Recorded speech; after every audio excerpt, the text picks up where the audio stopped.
Bonjour à toutes et bonjour à tous, bienvenue sur cette nouvelle vidéo YouTube. Pour ceux qui ne nous connaissent pas, nous sommes Pierre et Camille, deux jeunes entrepreneurs qui avons décidé depuis un an de faire des vidéos sur YouTube pour vraiment vous partager avec vous les différents tips, les différents conseils, notre aventure entrepreneuriale sur le nettoyage et aussi un petit peu sur la sous-location, car Pierre a actuellement 8 sous-locations, si je ne me trompe pas. Donc c'est Pierre qui va plus vous parler de la sous-location et moi je vais vous parler essentiellement sur ces vidéos de nettoyage. Moi, je me présente rapidement, je suis Camille, donc de la chaîne Pierre et Camille, j'ai 20 ans. Ça fait maintenant un an que j'ai arrêté les études pour me consacrer à fond donc dans l'entrepreneuriat. J'ai décidé de créer une société de nettoyage avec mon meilleur ami, mon associé qui est du coup Pierre.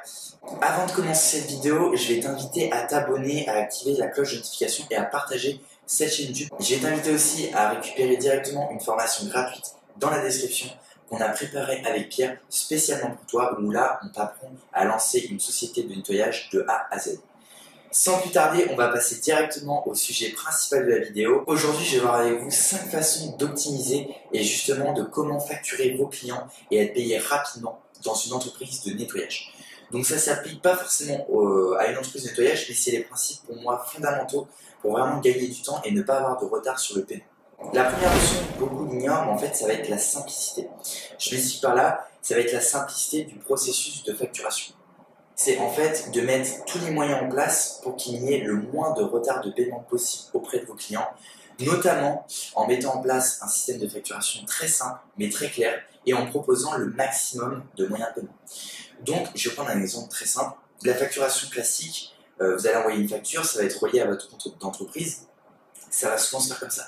Là, moi, ce que je vais vous proposer de faire, ce que je vais vous recommander de faire, c'est de mettre tous les moyens possibles en place. Donc, ça va être forcément le virement bancaire, ça va être aussi l'espèce, ça va être aussi les chèques, mais ça va être aussi, par exemple, le moyen de mettre en place un lien PayPal ou par exemple Stripe. Donc, je ne sais pas si vous connaissez Stripe. Stripe, c'est un outil de facturation où ils vont prendre justement des commissions. Donc, c'est ça un petit peu l'inconvénient. Mais en fait, ça va générer directement des factures, ça va vous créer des clients, ça va vous répertoriez tous vos abonnements, toutes vos transactions, et là vous allez pouvoir avoir un suivi clair. Le but de ça justement, c'est de minimiser le plus possible le retard de paiement. Il y aura toujours une excuse comme quoi le client il va mettre du temps. Non, non. Regardez, prenez un exemple très simple, Amazon. En un seul clic, la commande est faite.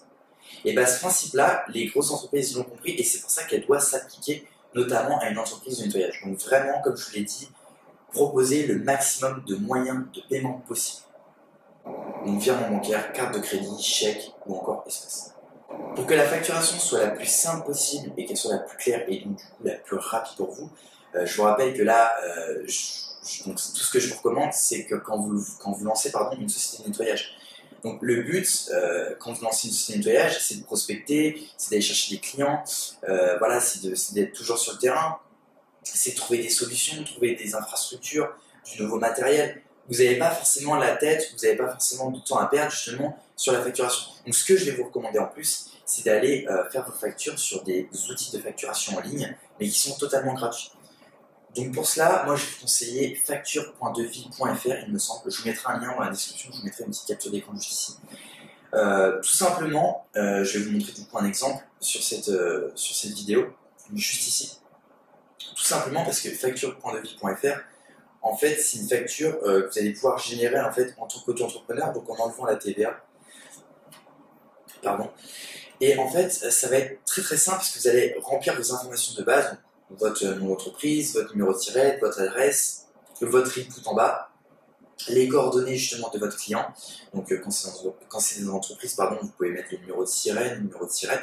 Et en fait, là, vous allez créer des articles. Donc par exemple, vous allez mettre prestation de nettoyage de canapé, 2 heures, le prix unitaire. Et une fois que vous avez fait ça, vous allez pouvoir générer un PDF que je vais vous mettre juste ici. Et en fait, ce PDF est très simple et ça fait une facture. Donc là, la facture, vous la faites honnêtement la première, je pense que vous la faites honnêtement en 5 minutes, en 5-10 minutes grand max. Le temps de trouver les petites infos si vous voulez être un petit peu plus précis. Mais voilà, c'est très très très rapide. En plus de ça, pour les prochaines factures, toutes vos données seront en fait préenregistrées. Pas préenregistrées, mais en fait, dès que vous cliquerez la première lettre, le premier mot, vous aurez directement la suite.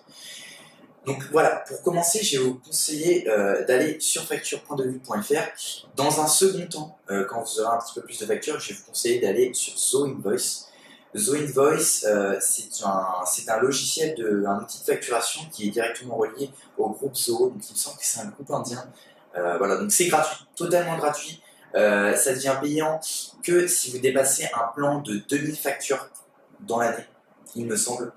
Donc là, franchement, 2000 factures, à moins que vous ayez, donc ça fait à peu près, ça fait un peu plus de 6 par jour pendant un an, 6-7. Donc à moins que vous fassiez autant de factures, il n'y a aucun intérêt. Il y a aucun intérêt. Par contre, ZoInvoice, c'est beaucoup plus poussé que facture.deville.fr parce que là, en fait, vous allez déjà préenregistrer toutes vos données. Donc, vous allez pouvoir mettre votre RIB, vous allez pouvoir mettre vos taux de TVA. Enfin, voilà. C'est vraiment, c'est excellent pour les entreprises, pas que pour les auto-entrepreneurs, pour les SAS, pour les SARL. En fait, c'est vraiment toutes vos informations et en fait, ça génère des factures. Donc, dès qu'en fait, vous allez refaire une facture, il y aura déjà toutes vos informations et vous n'aurez pas besoin de les retaper et ça fait vraiment une facture beaucoup plus pro. Donc, je vous mettrai aussi une capture d'écran juste ici. Donc, très simple sur ZoInvoice, pour moi, vous ne dépasserez jamais les 2000 factures, même si vous faites beaucoup de clients ou même si vous faites beaucoup de prestations. Par exemple, si vous avez une équipe ou vous-même, vous intervenez sur un nettoyage de vitres, je ne sais pas, du coup, vous y allez à peu près une fois par semaine. Chaque mois, on va dire que par semaine, vous allez être à 200 €, on va dire 200 €. On prend un exemple très simple, 200 € par prestation. Donc, ce qui fait 2, 4, 6, donc ce qui fait 800 € à facturer par mois chez votre prestataire. Ce qu'il va falloir faire, c'est que là, en fait, vous n'allez pas facturer à chaque prestation. Vous allez mettre en place des contrats avec justement des CGV. Vous allez faire signer le contrat à votre client, pardon. Et justement, en fait, dans ce contrat, ce qui est bien, c'est que vous allez avoir une facture, une seule par mois, sur toutes les entreprises. Bon, je vais en parler un petit peu plus en détail, mais les facturations sont plus en fin de mois, donc pour les entreprises, donc elles ne vont pas forcément vous régler si à chaque fois vous faites une facture toutes les semaines. En plus de ça, vous économisez du temps parce que vous faites une facture que pour le mois. Vous savez le nombre d'heures, c'est conclu avec votre client. Et en plus de ça, ce qui est bien, c'est que votre client, par exemple, s'il sait qu'il va payer 800 €, par exemple, un jour, vous mettez 2 heures au lieu de par exemple de 3, et qu'un autre jour, vous mettez 4 heures au lieu de 2, pardon, par rapport à ce que vous aviez établi, et bien là, en fait, ça va faire une moyenne. Si par exemple, c'était plus à 20 jours, vous savez qu'en fait, en soi, vous vous retrouvez parce que c'est 800 € par mois pour le client. Donc le client, même lui, il n'est pas choqué, il ne va pas se dire « Ah bah là, il a mis plus de temps, donc ça va être facturé plus cher, ou moins cher de l'inverse. » Voilà, donc ça, c'est important de minimiser le plus de factures, surtout si vous avez des contrats. La deuxième leçon, ça va être la facturation des clients résidentiels, donc quand et comment les facturer. Lorsqu'il s'agit de clients résidentiels, il est important d'adapter votre stratégie de facturation en fonction du type de relation que vous avez avec eux. Pour les nouveaux clients, ou ceux qui utilisent vos services de manière ponctuelle, là, je vais vous recommander d'envoyer plutôt une facture immédiatement après la prestation.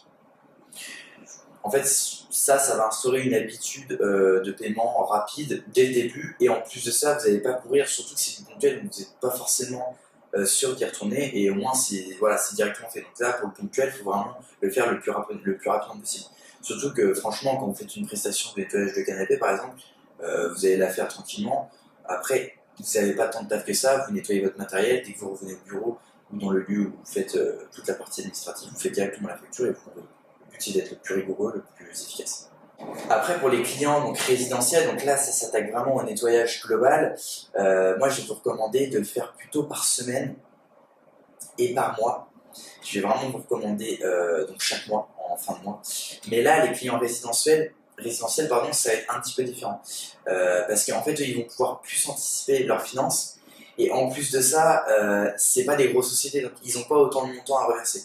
Mais je vais favoriser, moi, le paiement sur le long terme chaque fin de mois. La troisième leçon, ça va être de comment gérer la facturation des clients commerciaux. Là, les clients commerciaux, on est encore sur un autre level. Les clients résidentiels, moi je parlais plutôt des petites conciergeries, des petits hôtels locaux. Là, les clients commerciaux, ça va vraiment être des grosses structures. Donc forcément, ça nécessite une approche différente. En fait, car ces entreprises, souvent, fonctionnent avec des cycles de paiement beaucoup plus longs. Généralement, les entreprises préfèrent recevoir leur facture à la fin du mois. Pourquoi? Tout simplement car ces entreprises, en fait, elles regroupent plusieurs paiements, il y a de beaucoup plus gros volumes en fait, de paiements, et en fait, donc, du coup, elles vont ajuster ces dépenses par rapport à leur base mensuelle. Je m'explique par là.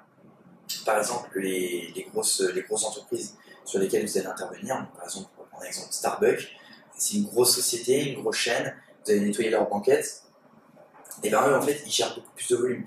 Donc vraiment si vous adaptez à ça, que vous tolériez le fait que les facturations soient toujours en fin de mois, vous allez vraiment renforcer cette compréhension, cette approche, cette relation commerciale, et justement en fait ça va être très bénéfique en votre faveur, parce que du coup tout simplement les entreprises vont en fait voir que vous comprenez en fait la démarche, contrairement à des entreprises qui vont râler, qui vont toujours dire bah là vous ne m'avez toujours pas payé. En fait on se rend pas compte, mais c'est des volumes beaucoup plus importants, donc forcément par rapport à ça ils ont beaucoup plus de paiements, beaucoup plus de gestion. Donc vraiment si vous attaquez à ce type de marché, prenez bien conscience de ça.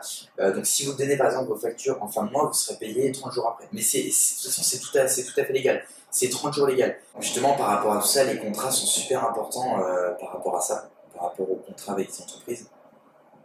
Et nous, notamment avec Pierre, dans notre formation, on a mis en place, donc en collaboration avec un avocat fiscaliste, des contrats avec des CGV, des CGU. Justement, on ne peut pas avoir à faire face à ces différents problèmes. Donc pas forcément que sur la facturation. Sur par exemple, s'il y a par exemple une petite erreur ou que le mobilier est abîmé, justement vous avez déjà un contrat rédigé par un avocat fiscaliste, comme je vous l'ai dit. Et si vous êtes intéressé, justement, vous allez directement, je vais mettre un lien, vous pourrez directement vous inscrire sur un webinaire. On en fait une fois toutes les 3 semaines. Et là, on pourra vous expliquer tout ce qu'on propose sur notre formation. Mais franchement, les contrats, ça vous démarque énormément par rapport à la concurrence. Vous avez vraiment un appui solide et ça, en plus, ça rassure le client en face. Pour terminer sur cette 3e leçon, aussi essayez de mettre en place, alors je sais que c'est pas forcément facile, mais essayez de mettre en place au début, ça va vous prendre peut-être un peu de temps, mais quelque part ça va vous générer pas mal de temps par la suite, c'est d'essayer de mettre en place des messages en automatique ou des mails en automatique quand justement il y a des retards de paiement, où il n'y a pas de facturation, et en fait ça va générer un mail, une alerte tous les 7 jours environ. Notamment, Stripe notamment le met en place, parce que j'utilise justement sur ma société de nettoyage. Donc en fait, ça vous met s'il y a un retard en paiement, ça vous met quand est-ce que vous l'avez envoyé, ça va envoyer des alertes, il me semble, tous les 7 jours, donc ça vous pouvez le configurer. Franchement, Stripe, c'est super. Ça prend je crois que c'est 1% ou 2% sur la commission, je sais plus, j'avoue que je regarde plus trop. C'est pas moi qui gère tout ça, c'est plus Pierre. Mais franchement, Stripe, pour le temps gagné, c'est hyper intéressant, Pas forcément au début, mais quand vous commencez à faire un petit peu de volume, moi je vous recommande Stripe. Il y a vraiment un suivi de A à Z. De toute façon, allez voir sur YouTube, il y a des vidéos sur Stripe qui expliquent beaucoup plus en détail que moi.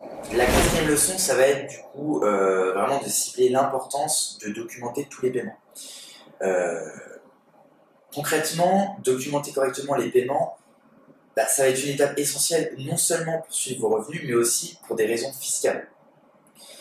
Que vos clients payent par chèque, espèce ou carte ou virement bancaire, vous devez forcément enregistrer chaque transaction pour garder une trace claire. En fait, ça va vous protéger tout simplement en cas d'audit. Déjà, si votre client vous entraîne en justice, puisque ça arrive pas qu'aux autres. Et ça va permettre aussi également à vos clients de garder une documentation très claire par rapport à ce qu'ils ont dépensé. Donc, notamment avec Stripe, on revient toujours au même sujet, notamment aux facturations. Donc là, en fait, toutes les leçons toutes les façons de faire que je vous présente, c'est forcément lié à ce que je développe à chaque nouvelle leçon. Donc là, on est à la 4e. Forcément, j'ai un petit peu parlé avant, parce que ça se rejoint. Et puis j'avoue que j'ai pas trop j'essaie de parler naturellement, j'ai pas trop préparé cette vidéo. Mais voilà, ce qui me vient en tête, c'est vraiment ça. La 5e leçon, ça va être de gérer tous les paiements par carte de crédit. Donc oui, bien que les paiements par carte de crédit soient pratiques pour vos clients, ils peuvent engendrer des frais non négligeables pour vous en tant que fournisseur. Comme vous savez, les frais de transaction, alors vous savez peut-être pas, c'est environ 1,5 à 3% du montant de la facture.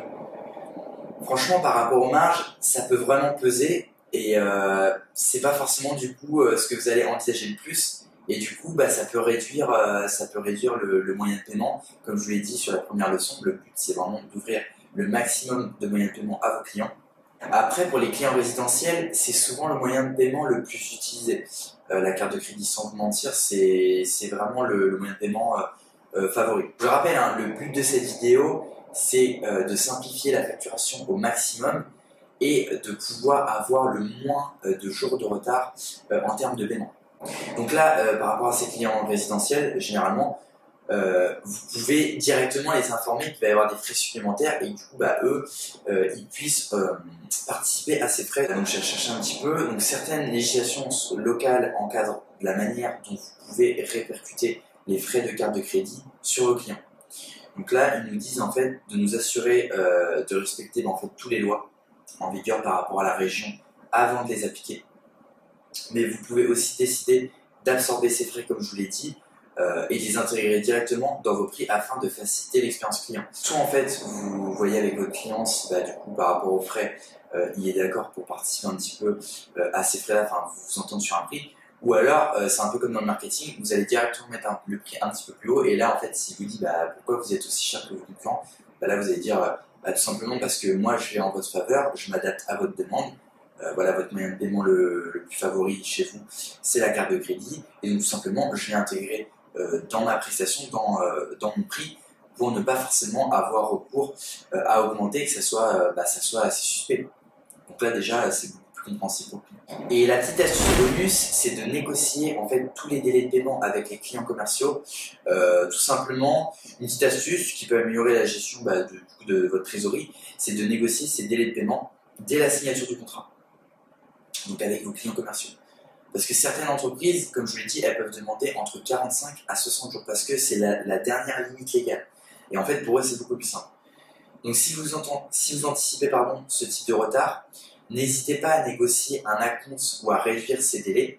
Par exemple, un acompte de 30% à la signature du contrat pour en fait alléger la pression financière. Surtout que une entreprise, surtout quand il y a de la concurrence, vous savez très bien, si vous êtes payé 60 jours après et que vous n'avez pas forcément fait un bon mois, surtout en étant auto-entrepreneur, les fins de mois c'est compliqué. Après, le but c'est pas de manger des patates et du riz et des pâtes, quoi. Le but c'est vraiment de gagner sa vie. Donc si des fois il y a des petits mois difficiles, au début si vous faites un acompte de 30%, moi ça stabilise déjà votre trésorerie financière, votre vie personnelle, parce que l'auto-entreprise c'est forcément relié à votre vie personnelle, sur vos biens. Sur votre consommation, bref, etc. Et même sur les sociétés, ça permet de vraiment garder l'équipe sur votre gestion, sur votre trésorerie financière. Donc pour conclure sur cette vidéo, donc là je vous ai montré des petites leçons, donc j'appelle ça les leçons, les choix, les stratégies. Donc grâce à ces stratégies, justement, vous pourrez non seulement améliorer la gestion de vos paiements, mais aussi renforcer la relation avec vos clients grâce à une facturation claire et professionnelle, comme on le veut. Une bonne facturation, forcément, c'est aussi une trésorerie saine et toujours stable, comme je vous l'ai dit, et du coup moins de stress au quotidien. Si cette vidéo vous a plu, je vous invite directement à la soutenir. Donc pour cela, rien de plus simple, mettre des commentaires, lâcher le pouce en l'air. N'hésitez pas aussi à me faire part de vos interrogations, des vidéos que je pourrais faire sur cette chaîne YouTube avec Pierre. Le but c'est vraiment qu'on avance tous ensemble sur cette chaîne YouTube. Le but c'est de partager chacun nos opinions, nos façons de faire, et en fait de créer aussi une communauté dans le nettoyage, que ce soit le nettoyage de canapé, le nettoyage de vitres. Dites-moi si par exemple vous voulez que je parle un petit peu plus du nettoyage de voiture que j'exerce, du nettoyage de terrasse, du nettoyage de vitres, du nettoyage de bateaux que j'exerce pas, mais j'ai des partenaires qui exercent, donc on pourrait avoir des partenariats, des vidéos qu'on pourrait faire ensemble. D'ailleurs, je prépare une vidéo, je vous en dirai un peu plus, donc n'hésitez pas à activer la cloche de notification. Je prépare une grosse vidéo que je prépare déjà depuis un mois, donc je vous en dis pas plus, je vous dis juste que ça va être juste extraordinaire. On va aller en coulisses avec une très grosse entreprise de nettoyage, on va vraiment tout voir de A à Z, le fonctionnement, le processus et comment eux ils gèrent justement les imprévus, comment ils gèrent leurs bénéfices. Voilà, je vous en dis pas plus. Sur ce, les amis, portez-vous bien. C'était Camille de la chaîne Pierre et Camille. Sur ce, j'espère que la vidéo vous a plu. Comme je vous l'ai dit, n'hésitez surtout pas à mettre des commentaires. Moi, ce que je vais faire, c'est que je vais directement repréparer une prochaine vidéo. Je vais vous dire à très vite dans une prochaine vidéo YouTube. C'était Camille. Et comme je le dis à chaque fois, on n'a rien sans rien. Ciao.